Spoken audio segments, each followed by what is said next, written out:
She arrived at the dusty train station with nothing but a small trunk and a heart full of hope, the kind of hope that had been bruised too many times before but refused to die. Everyone had told her she was foolish to seek a better life through letters and promises from strangers, but she had believed in the chance that somewhere out there, someone might see her for more than the tattered dress she wore or the empty pockets she carried.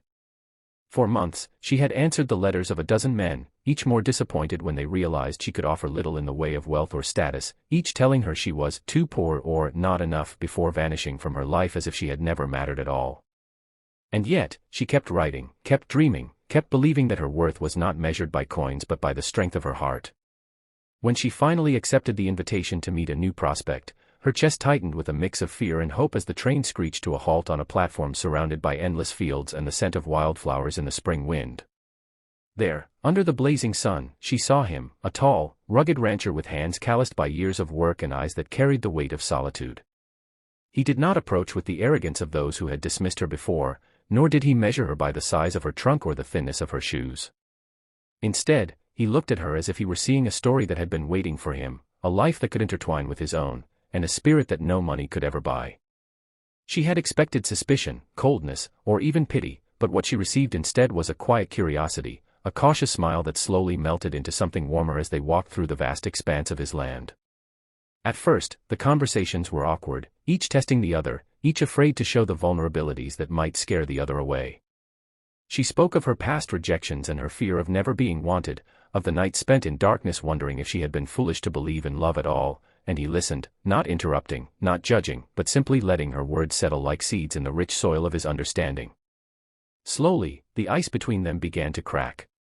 He showed her the ranch, the way the sunlight danced on the golden fields, the way the cattle moved like a living rhythm beneath the endless sky, and she began to see beauty in the simplicity of hard work, in the steady pulse of life that had nothing to do with wealth or appearance. Days turned into weeks, and the lonely walls around her heart began to crumble under the warmth of his attention, the gentleness of his guidance, and the quiet patience that said, without words, "You are enough." She learned to ride horses, to mend fences, to plant seeds that would one day feed them, and in every shared task, she felt the subtle weaving of two lives becoming one. But the world outside was never far away. Whispers of judgment and the sneers of those who believed a mail-order bride was nothing more than a transaction reached even the quiet corners of the ranch.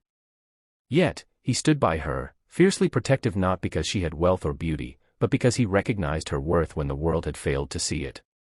The turning point came one late evening, as the sky burned orange and pink, when she admitted, with a voice trembling yet strong, that she had been rejected so many times she had almost stopped believing she deserved happiness.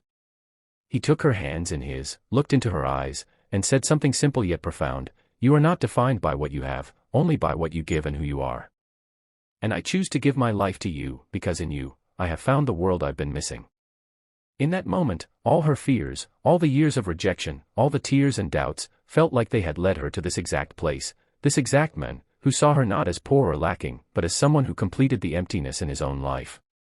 From that day forward, she was no longer just a mail-order bride, she was a partner, a friend, a companion, and the heart of a rancher who had once believed solitude was his only companion.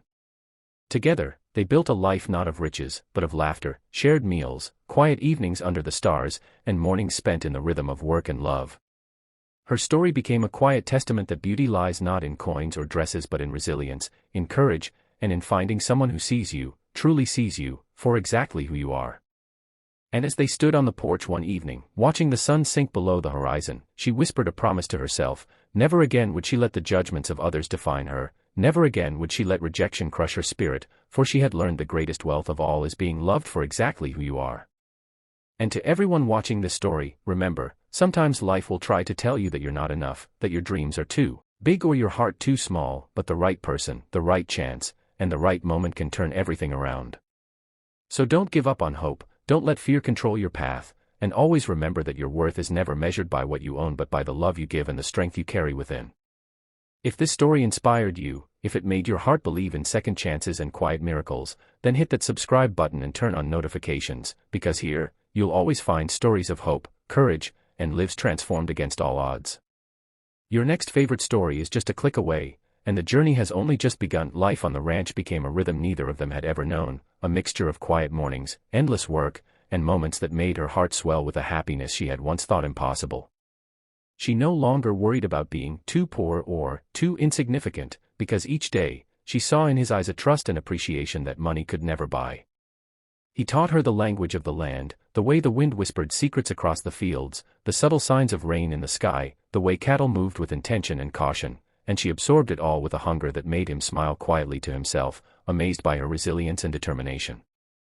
They worked side by side, fixing fences that had weathered years of neglect, feeding the animals in the crisp mornings, and tending to the small garden she had planted at the edge of the house, her hands covered in soil that now felt like a symbol of her new life taking root. Slowly, their companionship deepened into something neither could put into words, a connection built not on expectation or convenience, but on understanding and shared struggle. One afternoon, after a long day under the sun, he handed her a glass of water and simply said, "You've changed everything," and she realized it was true. Not just the ranch, but him, too, had opened up in ways he had never allowed himself before. Nights brought a different kind of magic, the stars stretched endlessly above them, and she would sit on the porch, feeling the weight of her past rejections lift with each quiet laugh they shared, each story told by firelight, each brush of his hand against hers as they moved about the house. Visitors from town began to notice the transformation too, the way she held herself with confidence, the spark in her eyes that no longer begged for approval, and even the skeptics could not deny the bond that had formed between her and the once lonely rancher. Yet, life was not without its challenges.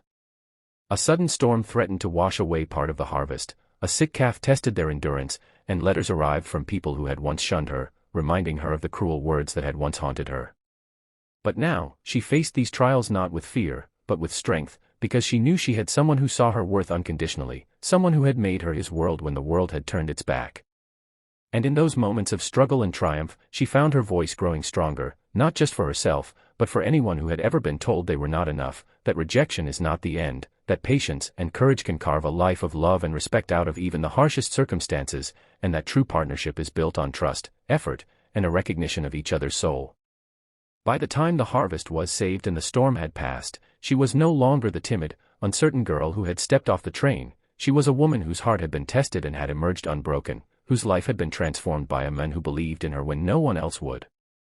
And in the quiet moments, as they stood together watching the sun dip behind the hills, she realized that love was not something to be earned with wealth or beauty. It was found in the small, daily acts of commitment, in seeing someone fully and choosing them over and over again, and in giving and receiving care without expectation.